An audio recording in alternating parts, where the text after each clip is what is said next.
अस्सलामु अलैकुम वरहमतुल्लाहि वबरकातुहू। कैसे हैं नाज़रीन आप? ठीक ठाक हैं। मैं हूं आपका मेज़बान मोहम्मद अंदील अत्तारी। आपको अपनी वीडियो के अंदर खुश आमदीद कहता हूं। हमारी वीडियो चल रही हैं लाइव स्टोरीज़ के हवाले से, स्टोरी टाइम के नाम से। उसका एपिसोड नंबर 8 है आज। चलिए शुरू करते हैं।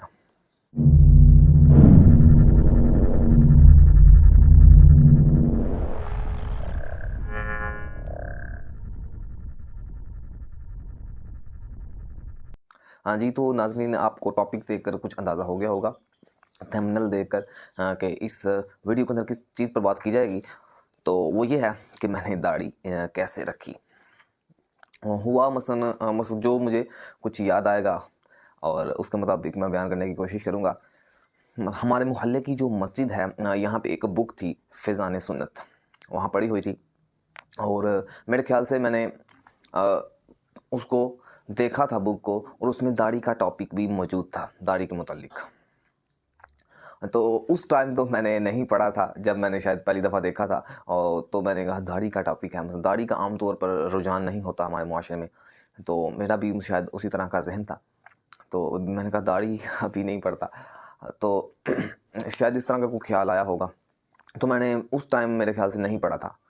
तो बाद में मसलन क्या हुआ कि मैंने वैसे ही मेरे ख्याल से ज़हन में सोचा कि अगर दाढ़ी मसलन इस्लाम में है और रखनी मसलन कहा गया है, तो रखनी तो है ही। तो मसलन इसमें चाहे मैं पढ़ूँ या ना पढ़ूँ, इस तरह के कुछ ख्याल आते हैं शायद, तो रखनी तो है ही। गालिबन शायद नीयत कर ली थी मैंने थोड़ी बहुत या पूरी। तो फिर मैंने पढ़ा भी थोड़ा टॉपिक को, अभी पूरा पूरा नहीं था वैसे पढ़ा, लेकिन पढ़ा था।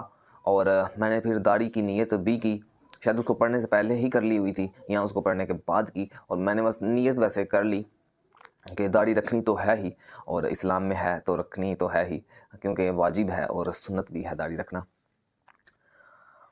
एक मुट्ठी तक रखना, ठीक है, ये भी वाज़िह रहना चाहिए। और इसलिए मैंने दाढ़ी रख ली, और मेरे ख्याल से ये 2014 की शायद बात हो, अब मुझे कन्फर्म सन याद नहीं है कौन सी है, लेकिन 2014 की बात हो सकती है ये। और मुझे जो जो याद पड़ रहा है, मैं 2014 में ही हज़रत साहिब का बैत हुआ था, और इसलिए मैं कह रहा हूँ, मुझे ख्याल जो पड़ रहा है तब भी मैं बैत हुआ था, और इसी ख्याल को लेते हुए मैं सोच रहा हूँ, और यही ख्याल बना है कि दाढ़ी भी मैंने 2014 में ही रखी होगी। इससे पहले ज़ाहिर है मेरी दाढ़ी नहीं थी, तो उसकी पिक आपको नज़र आ रही होगी स्क्रीन पर। तो पहले इस तरह था, तो अब इस तरह है। चलिए, अल्लाह का करम है, अल्लाह पाक मुझे इस्तिकामत अता फ़रमाए, मेरे लिए दुआ फ़रमाइएगा और मुझे अपनी दुआओं में याद रखिएगा। इसी तरह की कोई और स्टोरी भी आपके साथ शेयर करूँगा। मिलते हैं अपनी हम नेक्स्ट वीडियो के अंदर, और देखते हैं कुछ नया। अस्सलामु अलैकुम वरहमतुल्लाहि वबरकातुहू।